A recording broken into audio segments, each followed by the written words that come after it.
Cinderella. Created by Starfall. Table of Contents. Cinderella lived with her mother and father in a kingdom far away. Her parents were good people who owned a beautiful home on a large estate.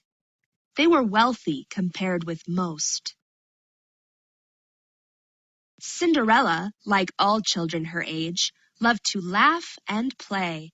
She never ever thought about sad or scary things.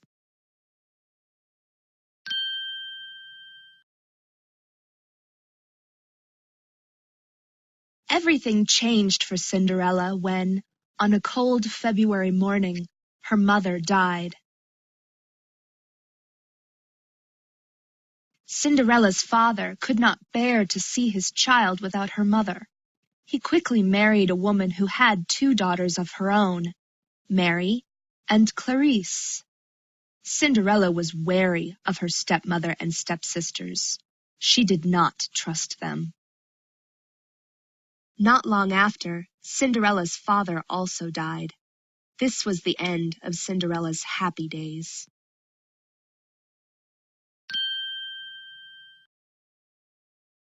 Cinderella was wise to be wary. Her stepmother and sisters were greedy and cruel. They made her a servant in her own home. Cinderella did all of the cooking and cleaning. They gave her only rags to wear. Even in her rags, Cinderella was more lovely than Mary and Clarice. The stepsisters knew this and were unfair to her because of it. Cinderella missed her parents and thought of them every day. She was often sad, but still did her chores with a smile.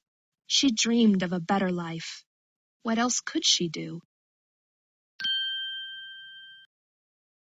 Cinderella answered a knock at the door. A short, hairy man handed her a letter and said, "From the prince, miss."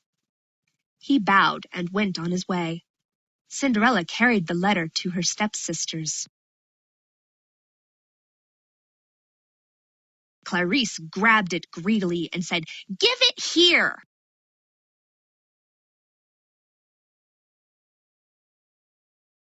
Mary grabbed it from Clarice and said, "Give it to me, you'll tear it!" Stepmother grabbed it from Mary. She read the letter and exclaimed, "The prince is having a ball tonight. Every girl in the whole kingdom must attend."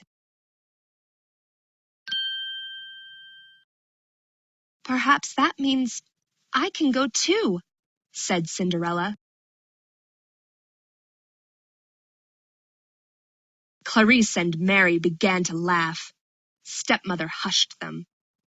"Yes, Cinderella, you may go to the ball." The sisters gasped. Cinderella was wary. Stepmother said, "Perhaps. You may attend the ball if you finish all of your chores and if you find something to wear." Mary and Clarice kept Cinderella working the whole day. She had little time to do her own chores. By the time the coach arrived, Cinderella was still in rags. Cinderella opened the coach door to help her stepmother and stepsisters inside. Stepmother asked with a cruel laugh, "Cinderella, why aren't you ready to go?" Cinderella said not a word. She bowed, closed the coach door, and watched as it rolled out of sight. Cinderella sat at the foot of the stairs. She began to cry. "Oh, how I wish I could go to the ball." Suddenly, something magical happened. A light appeared on the stairs above her. Cinderella looked up and saw a woman unlike any she had seen before. The woman was so bright, Cinderella could barely keep her eyes open. The woman said, "Hello, Cinderella. I am your fairy godmother.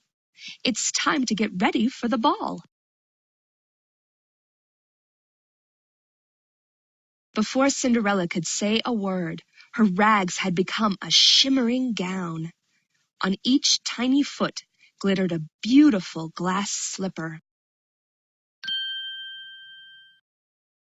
The fairy godmother changed a pumpkin into a coach and 4 mice into horses. She helped Cinderella into the coach. When Cinderella tried to thank her, the fairy godmother placed a finger on Cinderella's lips. "Remember this, my dear child. Be home before midnight, for at that time the spell will be ended. Everything will be as it was." Cinderella had never been to a ball before. She knew only work and rags. She walked around the ballroom. She filled her eyes with all the beautiful sights.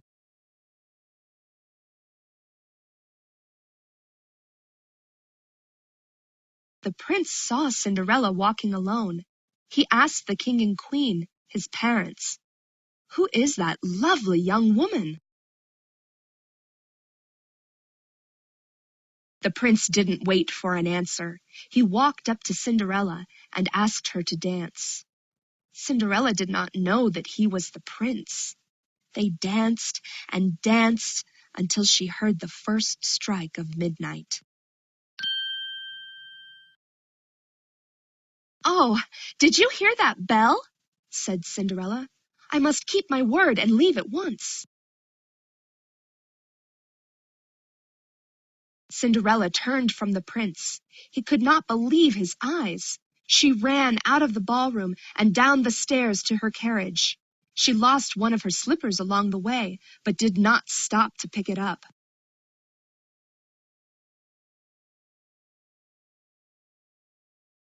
The prince ran after her. By the time he reached the stairs, she was gone. All she had left behind was one glass slipper. The prince exclaimed, "I must find the young woman who fits this slipper. When I do, I will marry her." The prince searched for the young woman in every home in the kingdom. At last he came to Cinderella's family estate. Mary and Clarice didn't tell Cinderella that the prince was there. After all, she hadn't been to the ball. Why would she need to know? Each sister in turn greedily tried on the slipper. It was too narrow for their feet. Cinderella walked into the room wearing her rags. She found herself face to face with the prince. The prince knew Cinderella at once, even dressed in rags. He knelt before her and asked, "Miss, perhaps you will fit this slipper." Cinderella's stepmother stood between Cinderella and the prince. "No, no, sir. This girl is but a servant. She could not have been at your ball." But the prince would not be fooled. Cinderella sat down, and the prince placed the slipper on her foot. It fit perfectly. Cinderella pulled the other slipper from her pocket and put it on. Suddenly her rags changed back into her shimmering gown.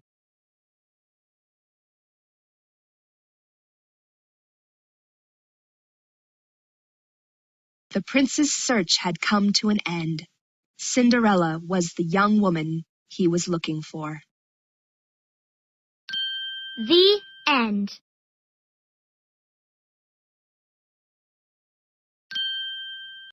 Long ago, in a far-off land, there lived a wise gnome king.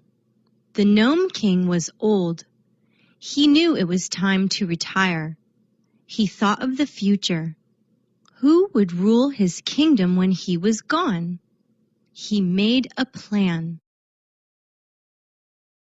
The gnome king put on his best clothes. He climbed onto his elephant. He rode through his kingdom calling out, "Come, gnome children, I have a great task for you."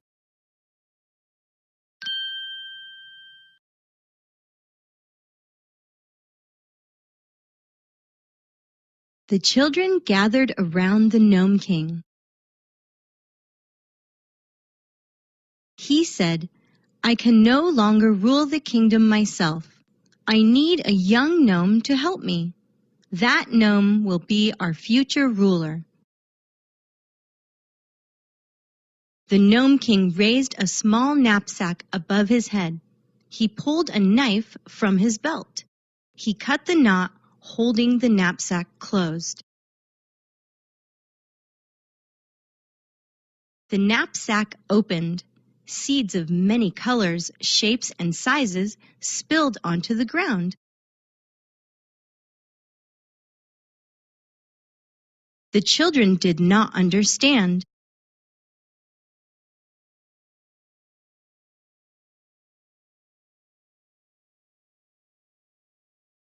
The king explained, "This is your task. Please, each of you choose a single seed. Take it home, plant it, care for it, do your best. In 1 year, I will judge your work and find the future ruler of our kingdom." Each child chose a seed and hurried home. Ralph was one of these children. He ran to tell his mother the news. Ralph held up his seed. He explained, "This is the seed I've chosen. I have to look after it myself. I will do my very best."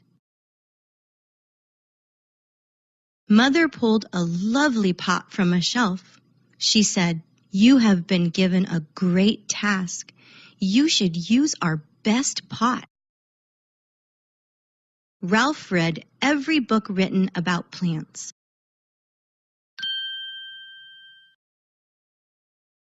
Ralph filled his pot with soil. He pressed his thumb into the soil to make a hole. He gently tucked the seed inside and covered it. Ralph watered his seed. He gave it food and sunlight. He cared for it every day. He did his best. A week went by. Some of the children began talking about their seed sprouts. Ralph wrinkled his nose. His little seed hadn't sprouted at all.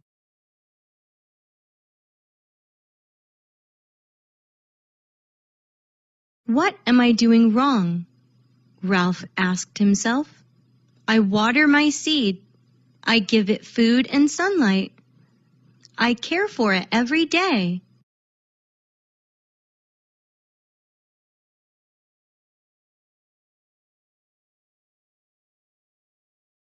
The problem gnawed at his mind. Still, Ralph did not give up. He cared for his seed. He did his best. Weeks turned into months. The other children talked about their plants. Some had large plants. Some had small plants. Ralph didn't say anything. He went home and checked his pot. The only thing growing was a knot in his tummy. Still, Ralph did not give up. He cared for his seed. He did his best.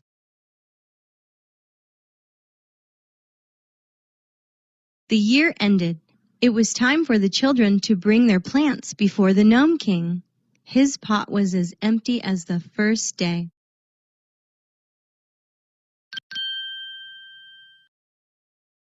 The room was filled with plants of every color, shape, and size. The Gnome King greeted the children. He admired their plants.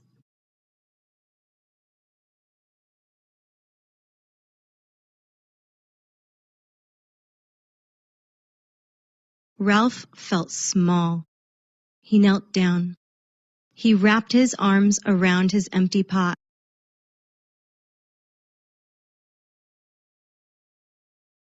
The Gnome King saw Ralph.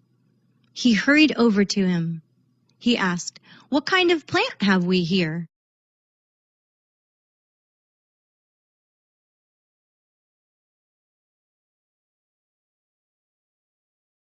Ralph wrinkled his nose.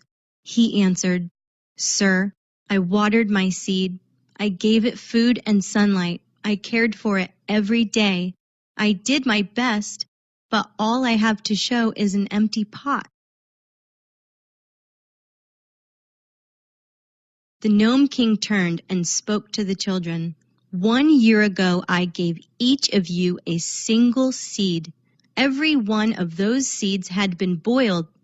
Not one could grow. Every plant in this room but one is a phony."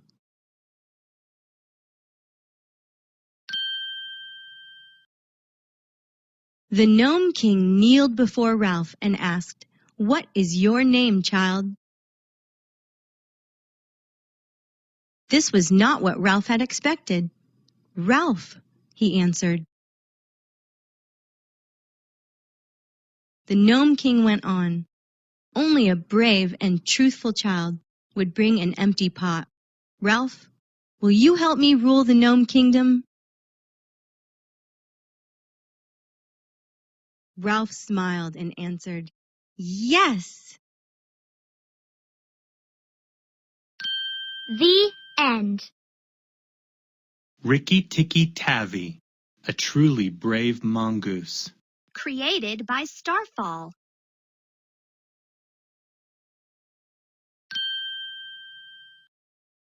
This is the story of Rikki Tikki Tavi, a truly brave mongoose.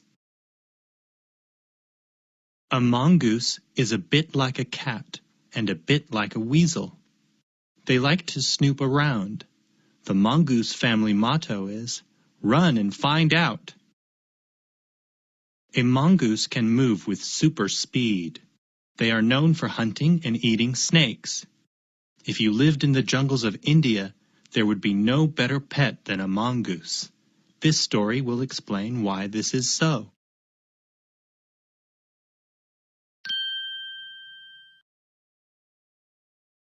When Rikki Tikki Tavi was still a young mongoose, he was carried away by a flood. The water took him from his mother and father. He nearly drowned. A little boy named Teddy found Rikki Tikki Tavi lying on the garden path. Teddy thought the mongoose was dead.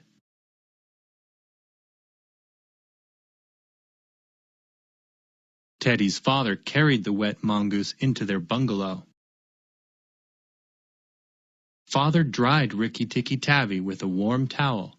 The mongoose opened his eyes, blinked once or twice, and then sneezed. Father set Rikki Tikki Tavi on the ground. Father said, "Don't frighten him. Step back. Let's see what he does." Rikki Tikki Tavi sat up and put his fur in order. Then he climbed up onto Teddy's head.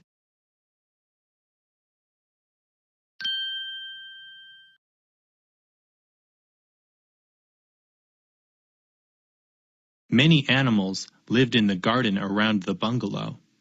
Most of the animals were kind, but some were not.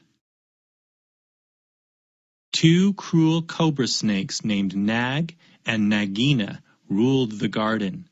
All the other animals were afraid of them. Nag and Nagina were angry Rikki Tikki Tavi had come to the bungalow. They knew that a mongoose could kill a cobra.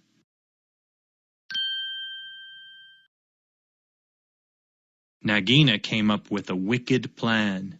She hissed to Nag, "You slither into the bungalow and bite the father. The family will go away and take the mongoose with them." A bird overheard the cobra's voices. She spread the news all over the garden, but Rikki Tikki Tavi did not hear of it.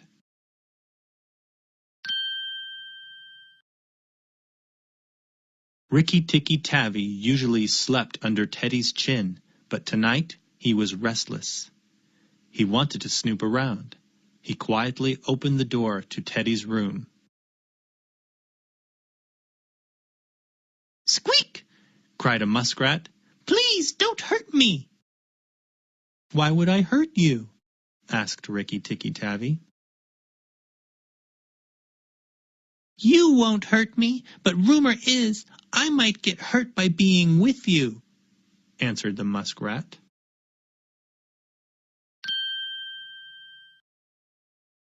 Rikki Tikki Tavi was surprised. "What is this rumor? And tell me the truth," he said.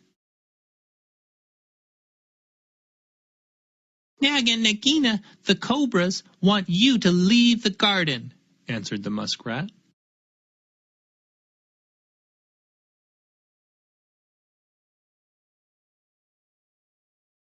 The muskrat told Rikki Tikki Tavi about the cobra's plan to bite Teddy's father. Rikki Tikki Tavi's eyes glowed red. He loved his new family. It was his duty to protect them. He would not let anything harm them. Just then, Rikki Tikki Tavi heard hissing voices coming from the bathroom. Rikki saw Nag slide silently in through a crack in the wall. He watched Nag's shadow coil behind a water jug. Nagina did not follow. Nag said to himself, "I will hide here in the bathroom. When the father comes in, I will bite him." Rikki Tikki Tavi would have to move fast. He quietly climbed on top of a water jug, and then Rikki Tikki Tavi flew from the jug and grabbed onto the back of Nag's head with his teeth. The giant cobra thrashed about. Rikki Tikki Tavi held on with all his might. The family heard the thrashing and woke up. They ran to the bathroom. Both the cobra and Rikki Tikki Tavi lay still. Teddy cried out, "Oh, Rikki Tikki Tavi, are you all right?" Rikki Tikki Tavi slowly raised his head. He was alive. Nag the cobra was no more. Father saw Rikki Tikki Tavi had saved the family. Father said, "Thank you. You are truly a brave mongoose." Rikki Tikki Tavi did many other great deeds. You can read about them in The Jungle Book by Rudyard Kipling. The end. Triangles. All these shapes have 3 sides. 1, 2, 3. That's a triangle. Triangle. 1, 2, 3. 1, 2, 3. Triangle. That's a triangle. 1, 2, 3.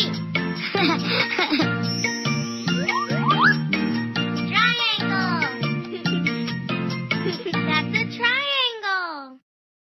These shapes are all triangles. Click on all the triangles.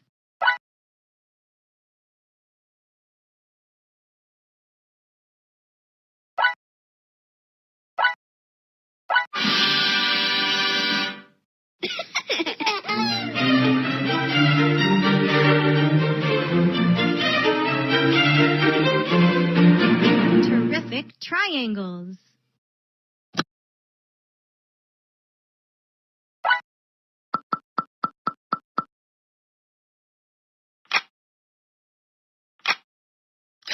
One, 2,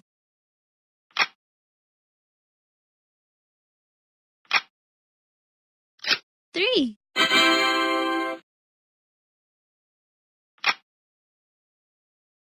1, 2.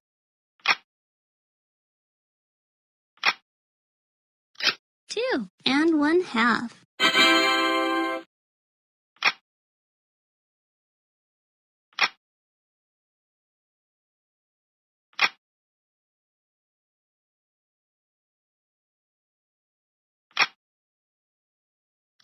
1.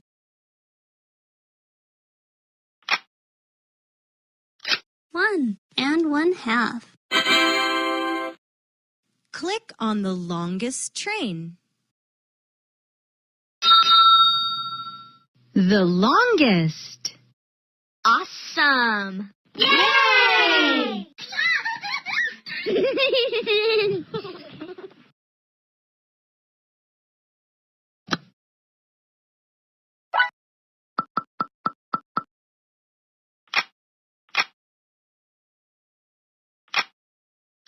1, 2,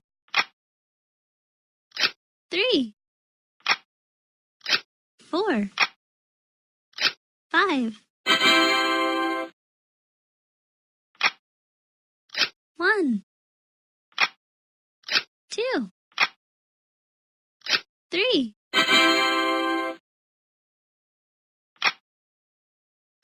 1, 2. Click on the tallest mouse. The tallest. Woohoo! That was great! Yay!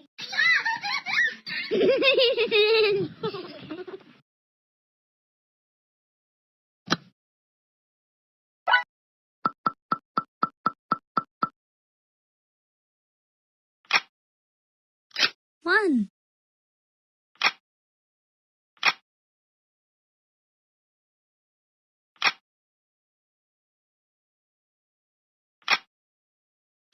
2.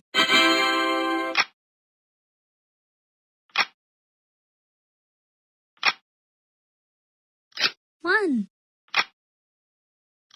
2,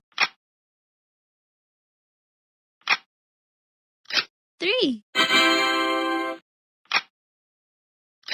1, 2, 3, 4. Click on the smallest shoe.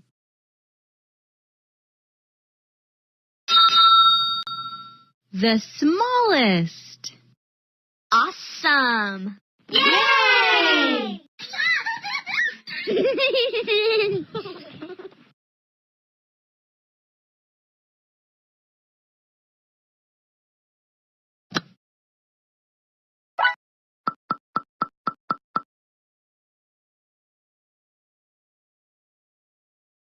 'Goodbye.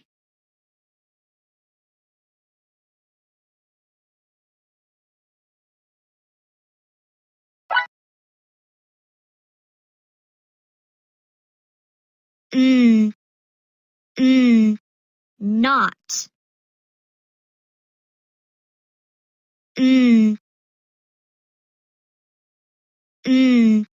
Night.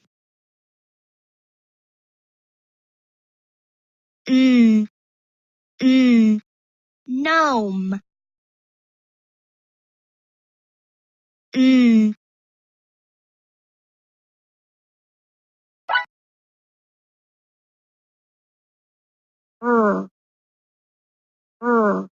Right.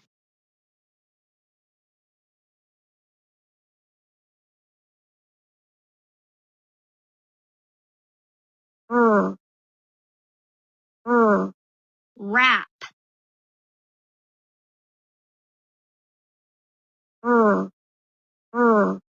Wrench.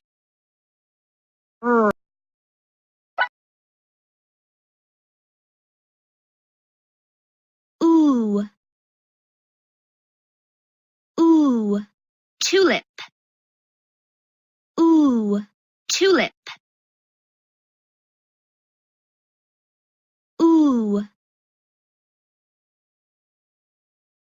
Ooh. Ruby. Ooh. Ooh. New. Ooh.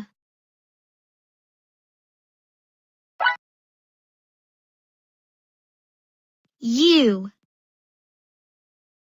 U. Unicorn. U. U. Pupil. U. U. Bugle.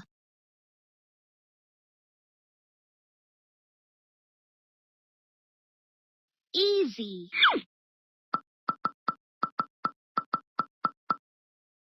Mirror this piece.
Awesome.